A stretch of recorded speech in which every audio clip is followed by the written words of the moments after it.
పట్టణంలో పాటు గణేష్ నగర్ ప్రజలందరికీ 80వ స్వాతంత్ర దినోత్సవ శుభాకాంక్షలు తెలియజేస్తున్నాము. అదేవిధంగా గణేష్ నగర్ పెద్దలకు, యువకులకు మరియు మహిళలకు అందరికీ స్వాతంత్ర దినోత్సవ శుభాకాంక్షలు తెలియజేస్తున్నాను. మరియు అలాగే రైతులకు పాడి పంటలు చక్కగా పండాలని ఆ భారత మాతను వేడుకుంటూ జై జవాన్ జై కిసాన్, భారత్ మాతాకి భారత్ మాతాకి జై జవాన్.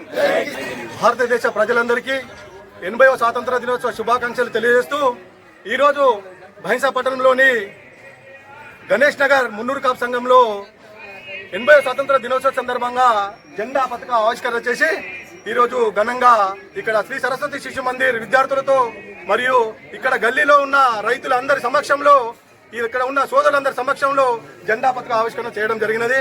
అందుకొరకు అప్పుడు మనము గత 80 సంవత్సరాల క్రితము మన యొక్క దేశ మహనీయులు ఎంతో కష్టపడి ఎందరో మహనీయుల త్యాగం వల్ల ఆ రోజు మనం స్వతంత్రం మనకు రావడం జరిగినది.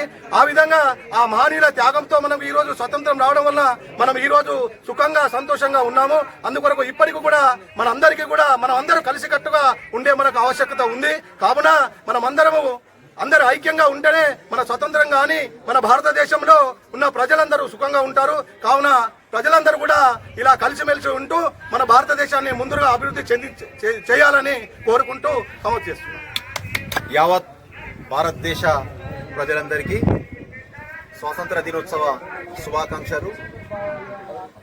దేశం మొత్తంలో కుల మత భేదం లేకుండా రెండే పండుగలు మనమందరం జరుపుకుంటాం. అది ఒకటి మన స్వాతంత్ర దినోత్సవం, అదేవిధంగా 26 జనవరి. ఈ యొక్క స్వతంత్రంగా ఈరోజు మనం స్వేచ్ఛగా బతుకుతున్నామనంటే దీని వెనుక ఎందరో మహానుభావుల త్యాగం ఉన్నది. సుభాష్ చంద్రబోస్ కానీ, అల్లూరి సీతారామరాజు కానీ, భగత్ సింగ్ కానీ, రాజ్గురు కానీ, సుఖదేవ్ కానీ, వీళ్ళందరి త్యాగ ఫలమే ఈరోజు మనకు ఈ యొక్క స్వాతంత్రము, స్వేచ్ఛ. వందల సంవత్సరాలు వ్యాపార నిమిత్తం భారతదేశానికి వచ్చి ఆంగ్లేయులు భారతదేశాన్ని పాలించి మనల్ని బానిసత్వం చేశారు. ఈ బానిసత్వ విముక్తిని మనకు 1947 ఆగస్టు 15 రోజున విముక్తి జరిగింది. ఇంకోటి మనం యాదించుకున్నాల్సిన విషయం ఏంటంటే ఈ యొక్క నాయకులని ప్రతిసారి మనం గుర్తుంచుకోవాలా.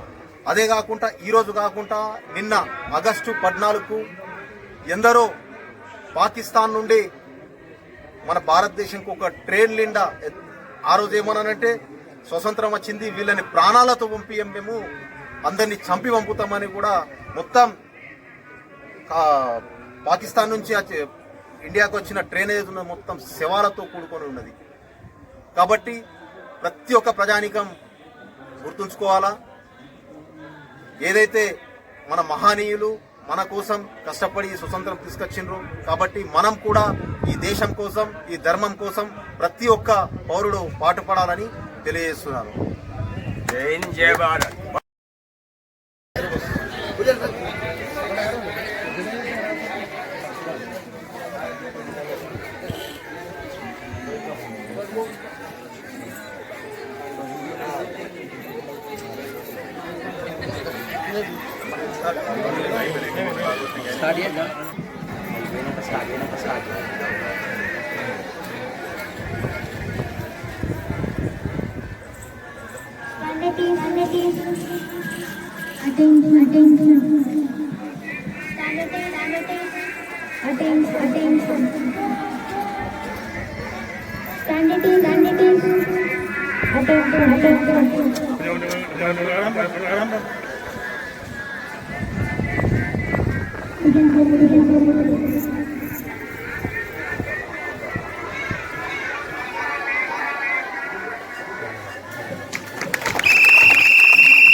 తీసుకోండి మరి